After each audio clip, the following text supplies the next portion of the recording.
A paz de Deus, meus preciosos e queridos irmãos, sempre no glorioso nome de quem? Atenção, é de quem? É do Senhor Jesus, né? Louvado seja Deus, autor e consumador da nossa fé, salvador das nossas almas. Num ato tão maravilhoso, além da nossa capacidade de compreensão, nos amou de uma maneira tão extraordinária. Veja, o objeto desse amor, homens e mulheres indignos, miseráveis, pecadores, rebeldes, covardes, hipócritas, imorais. A caca, sabe, a caca do universo, viu? Que nós viramos na desobediência, lá do nosso primeiro, né, o Adão, o primeiro homem de toda a criação, na desobediência deles, do casal lá, viramos isto que está aqui, né? E ele, num infinito amor, numa imensa misericórdia, numa graça infinita, imensurável, incalculável, fez por nós aquilo que nós, de maneira alguma, mereceríamos e não teríamos capacidade de realizar. A salvação das nossas almas, com um ato tão glorioso, previsto até lá nos primeiros versos da Bíblia. Já conta isso, já mostra isso. Num ato tão maravilhoso de derramar o seu sangue para a nossa salvação, para nos justificar diante da justiça dele. Ele nos salvou e nos deixou bem claro essa salvação, dizendo por 20 vezes: quem crê em mim tem a vida eterna. Mas os homens, né? Os homens são terríveis, né? Eles querem salvar-se com os seus próprios esforços. Alguns até misturam as coisas, como é o caso da congregação. Uma coisa assim, né? Tá certo, Deus, Jesus Cristo é o Salvador, ele vai salvar o crente, mas ele, vem cá, ele precisa de uma mãozinha, né? Ah, se eu não batizar, ah, se eu não for firme e fiel, ah, se eu não praticar boas obras, ah, se eu não pertencer à igreja até o último suspiro da minha vida, então aí eu não vou ter jeito, né? Então, é a turma, né, que acha que o Senhor Jesus, a obra que ele fez na cruz, não é suficiente, precisa de uma ajudazinha, né? Que é ao que se dedica o ministério da Congregação Cristã no Brasil. Tá bom. Essas considerações minhas, acho que vocês já estão até enjoados de ouvir. Mas repeti-las sempre, né? É bom porque vai se fixando na nossa mente e no nosso coração, né? O diabo ensina, né? Como lá o ministro da propaganda de Hitler era... Como é que era o nome dele? Nem me lembro mais. Joseph Goebbels. Ele dizia: uma mentira muitas vezes pregada torna-se verdade na cabeça daqueles que as ouvem. Eu digo o contrário. As verdades, muitas vezes repetidas, né? E ainda com documentação escrita, provas escritas das Escrituras e documentos da própria igreja, aí então, meu amigo, são verdades que arrebentam qualquer muralha. Bem, meus queridos, o objetivo deste vídeo é lhes apresentar um canal que eu vi e eu estou maravilhado, né? Porque é um canal de um irmão que tem uma vivência, né? Uma vida dentro da congregação, diferente da minha, né? Eu fui para a congregação, eu já era desmamado, né? Um homem que tinha 34 anos. Mas este é o nosso irmão, é o nosso querido irmão Fernando Henrique. O canal dele é Fernando H, como vocês estão vendo aí, ó. Tá vendo, ó? Tem 174 inscritos. Eu espero de vocês que vocês se inscrevam no canal do nosso irmão Fernando. Peço encarecidamente que vocês divulguem os vídeos deles nas redes sociais, lá no Facebook, no Instagram, no Twitter, lá no Telegram. Abusem e abusem divulgando os vídeos desse irmão, viu? Porque ele vivenciou desde pequenininho o que é a congregação cristã no Brasil, criado nos corredores da congregação cristã no Brasil. Então ele tem uma vivência, e com essa vivência e a sabedoria que Deus lhe dá, ele expõe as coisas de uma maneira muito simples, né? E que facilita a nossa compreensão. Então, ele vai tratar neste vídeo da salvação por meio de boas obras. E eu quero que vocês prestem bem atenção àquilo que ele está dizendo, né? O título do vídeo é Salvação pelas Obras, o engano que perdura. Tá bom? Veja o vídeo dele. No final, deixe o seu like, né? Você que não é inscrito, se inscreva no meu canal, se inscreva no canal dele e compartilhe estes vídeos, meus e os deles. Vamos distribuir estas verdades, porque no nosso meio há muita alma machucada, ferida, magoada, triste, derrotada, e que vão tomar conhecimento da verdade e vão restaurar as suas vidas, vão restaurar as suas vidas cristãs em Deus, e muitos vão colocar a confiança somente naquele sangue derramado e vão ter o direito a viver com Jesus Cristo por toda a eternidade. Assistam o vídeo. Deus abençoe. Irmãos, nessa passada virada de ano, eu passei o Réveillon do ano de 2020 para 2021. Passei Réveillon junto com alguns amigos e estava ali um pessoal que eu não conhecia até então. E um deles ocupa o cargo máximo numa das maiores denominações evangélicas desse país. E eles entrando em alguns assuntos ali, esse líder então começou a proferir a sua crença e falando sobre salvação. E ele disse que a salvação é pelas obras, né? Nós somos salvos pelas obras. Foi vários assuntos e esse obviamente é o mais chocante, por você ver um líder de uma igreja que se diz evangélica, uma das maiores igrejas do país, e a pessoa afirmar categoricamente na nossa frente ali que a salvação sim é pelas obras. E eu queria ouvir mais sobre a teologia dele, né? E ele chegou a ponto de dizer categoricamente que a salvação é pelas obras.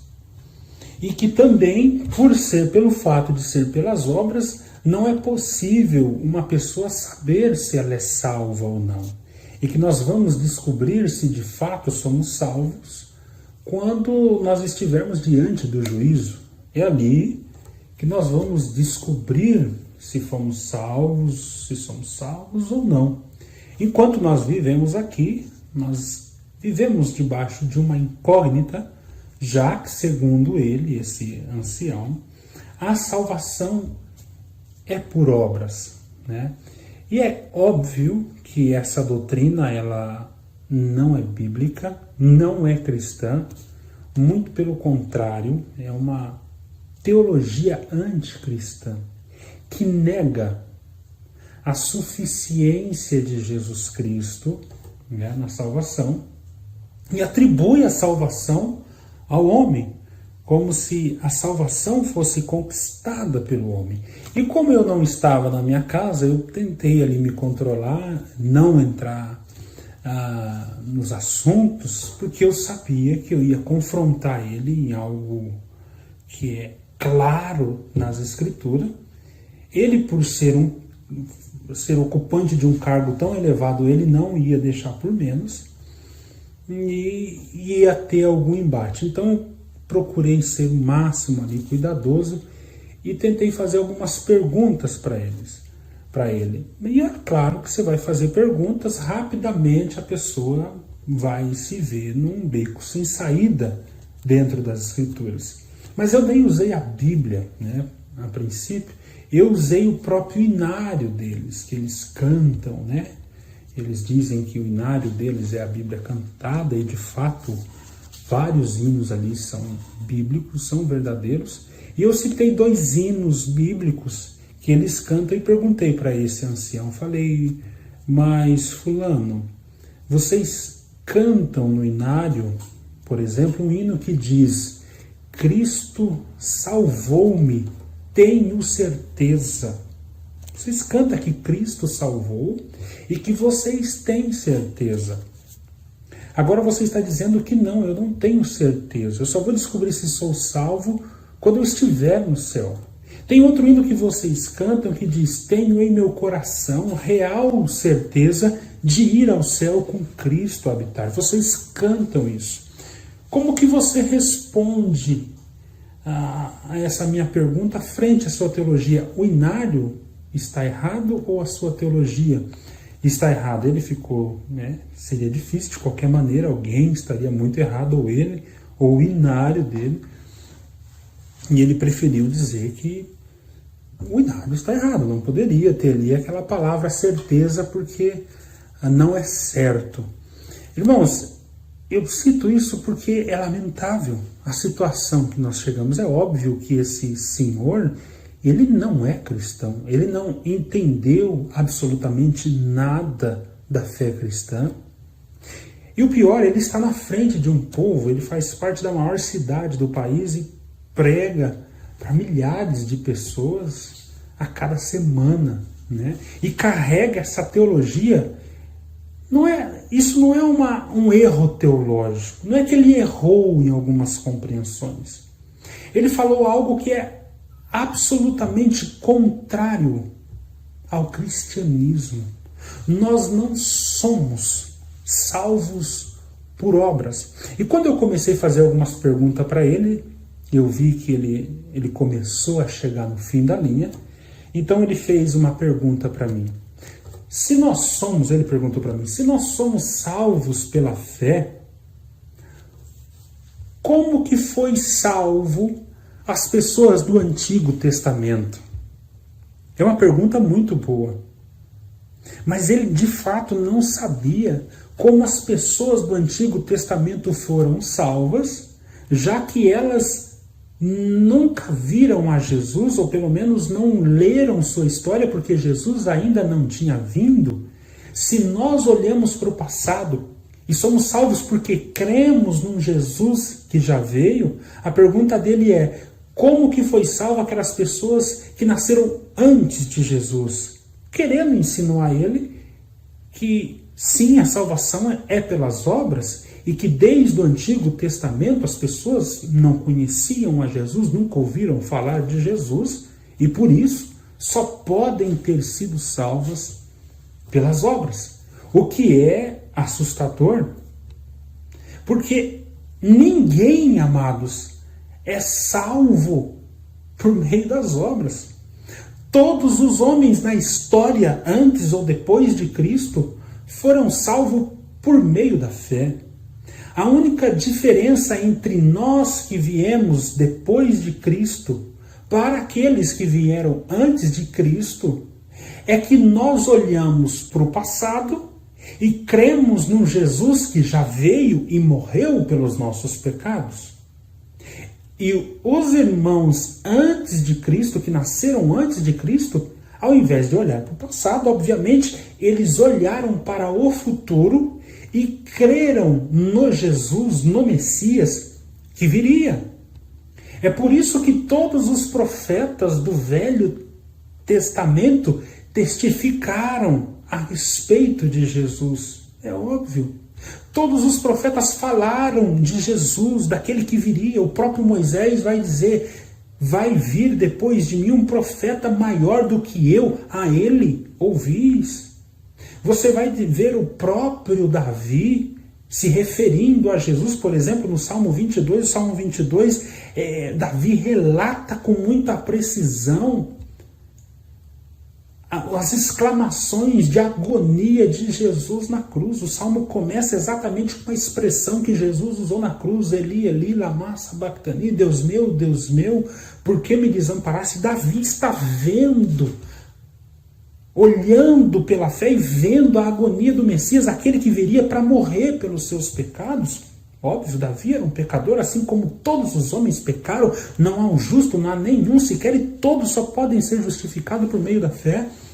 Nós vamos ver Isaías, o livro de Isaías é quase um quinto evangelho, porque aquele livro contém riquezas de detalhes sobre a vida de Jesus. Por exemplo, Isaías 53 vai falar que foi sobre ele, sobre esse cordeiro, que caiu as nossas enfermidades, as nossas transgressões, ele tomou sobre si.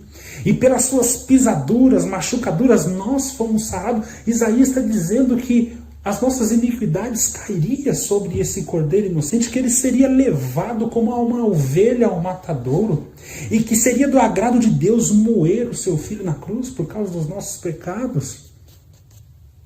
O Hebreus 11, aos Hebreus, depois do escritor relatar os heróis da fé, aqueles que venceram porque creram, ele vai dizer: todos estes, ou seja, os heróis da fé do Velho Testamento, todos estes morreram na fé, sem terem alcançado a promessa, sem ter apalpado a Jesus Cristo, mas eles morreram crendo na promessa que viria. E eles abraçaram e confessaram ser peregrinos em terra estranha, ou seja, eles olharam para o futuro, viram que o Messias viria, eles creram e abraçaram isso. Até quando o próprio Jesus nasce, tem o profeta Simeão que pega a criança do colo da mãe, de Maria, levanta os olhos para o céu e diz: graças te dou, Pai, porque os meus olhos viram a tua salvação. Ou seja, aquele que nós esperávamos chegou. Por que Simeão era um salvo? Porque ele sabia, por revelação, que o Messias viria. O próprio Jesus, no caminho de Emaús, quando ele vai encontrar com aqueles dois discípulos que estão descendo triste para Emaús, porque Jesus foi morto e acabou-se a esperança de Israel, Jesus cruza com eles pelo caminho, e Jesus, a palavra diz que Jesus então abriu-lhe as escrituras e foi expondo: ó, nécios e tardos de coração, vocês não viram tudo que os profetas profetizaram a respeito de Jesus, de que ele padeceria, que ele deveria padecer, que ele deveria morrer e que ele ressuscitaria? Ou seja, os profetas sabiam, os profetas já olhavam para o futuro e já viam o sofrimento de Jesus pelos seus pecados, a morte de Jesus pelos seus pecados e a ressurreição de Jesus para a sua justificação. E eu falava isso para o ancião: todos os homens, meu caro, foi salvo por meio da fé. Está muito claro em Gênesis 15.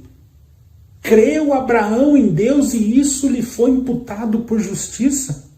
E Paulo, quando vai confrontar os religiosos, os fariseus, que também se arrogavam das suas obras, Paulo vai pegar dois ícones do Velho Testamento e dizer: esses dois ícones que vocês têm em grande estima, que são do Velho Testamento, eles não foram salvos pelas obras, eles foram salvos pela fé em Jesus. Olha o que ele diz aqui em Romanos capítulo 4.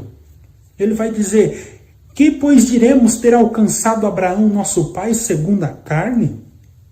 Por quê? Olha o que Paulo vai dizer: se Abraão foi justificado por obras, ou seja, se Deus declarou Abraão justo porque ele fez alguma obra de mérito, então Abraão tem de que se gloriar.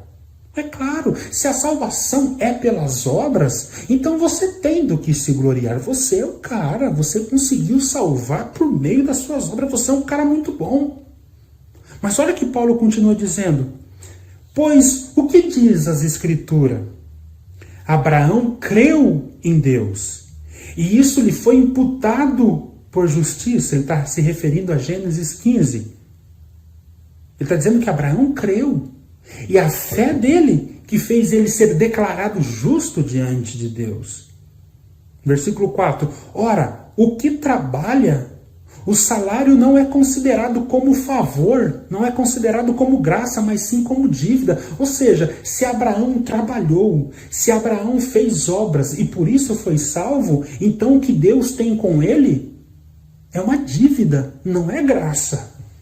Então a graça ela é destruída se a salvação é pelas obras. Se você fez e por isso você está indo para o céu, então o que Deus tem com você não é misericórdia. Deus tem com você é dívida. E nós sabemos que se Deus fosse pagar de acordo às nossas obras, nós mereceríamos o inferno. Então Paulo vai dizer, então se Abraão trabalhou, então ele não recebeu graça nenhuma, ele foi salvo pelas obras e que Deus, salvando ele, Deus está pagando uma dívida que Deus devia ao homem. É isso que esse ancião está dizendo.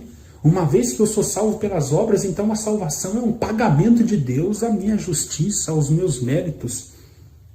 No versículo 5 ele continua, mas ao que não trabalha, porém crê naquele que justifica o ímpio, a sua fé lhe é imputada como justiça. Quando é que Deus nos declara justo? Quando é que nós somos salvos da culpa do pecado? Quando nós não temos obras meritórias, ou seja, nós somos ímpios, como Paulo vai dizer, mas nós cremos naquele que justifica o ímpio. E quem que justifica o ímpio? Cristo. Como? Porque ele morreu pelos nossos pecados. O meu pecado, as minhas obras meritórias de condenação foi cancelada na cruz porque caiu sobre ele. E quando eu creio no sacrifício de Jesus, que ele morreu pelos meus pecados e ressuscitou para minha justificação, é por causa dessa fé, por meio da fé, que Deus me declara justo. E Paulo continua, eu tenho outro exemplo para te dar, Paulo vai dizer, eu tenho Davi. É assim também que Davi declara ser bem-aventurado o homem a quem Deus atribui justiça independentemente das obras. Davi vai dizer isso, bem-aventurado o homem cujas iniquidades são perdoadas e cujos pecados são cobertos. Irmãos, nós, o povo de Deus, somos um povo bem-aventurado. Por quê? Porque Deus nos atribuiu a justiça de Cristo, independente das nossas obras. Porque se fosse olhar pelas nossas obras, ninguém pode ser justificado ou salvo ou declarado justo por meio das obras. Então, nós vemos que a pergunta dele é uma pergunta interessante, mas para quem está começando a carreira na fé. Agora, para quem está na frente de um povo, de uma maior denominação, e declarar que a salvação é pelas obras, e que não sabe como as pessoas do Velho Testamento foram salvas, essa pessoa não entendeu absolutamente nada do Evangelho. E essa crença na salvação do Evangelho, ela é extremamente destrutível. Ela destrói, ela rouba a glória de Deus. Ela condena pessoas ao inferno e ela destrói a vida das pessoas. Eu quero fazer um vídeo falando só sobre como essa crença na salvação pelas obras parece ser tão piedosa, mas o quão diabólica, danosa, prejudicial ela é. É triste nós vermos uma liderança, infelizmente, dentro da congregação cristã no Brasil. A maioria esmagadora acredita que a salvação é pelas obras. É o meu esforço. É Jesus, sim, mas as minhas obras. Jesus não fez tudo por mim na cruz. Isso não é algo errado. Isso é algo herético. Não é um erro teológico, é uma heresia que Paulo, quando escreve as cartas aos Gálatas, que encontra com esse tipo de farisaísmo de ensino, ele fala, pessoas que se dizem irmãos, mas não são irmãos. Eles anunciam outro evangelho que na verdade não é coisa nenhuma. Eles são anátemas. Essas pessoas são malditas. São inimigas da cruz de Cristo. Porque se nós somos salvos por meio das obras, a pergunta que fica é, por que Jesus teve que morrer na cruz? Se você poderia salvar-se pelas suas obras, força, empenho, competência, por que Cristo morreu por você na cruz? Por que Deus mandou o seu Filho se você daria conta? Por isso que essas pessoas esvaziam a cruz de Cristo. É como se ela olhasse para Cristo e falasse assim, eu não sei por que você foi para a cruz, porque eu dou conta de me salvar por mim mesmo.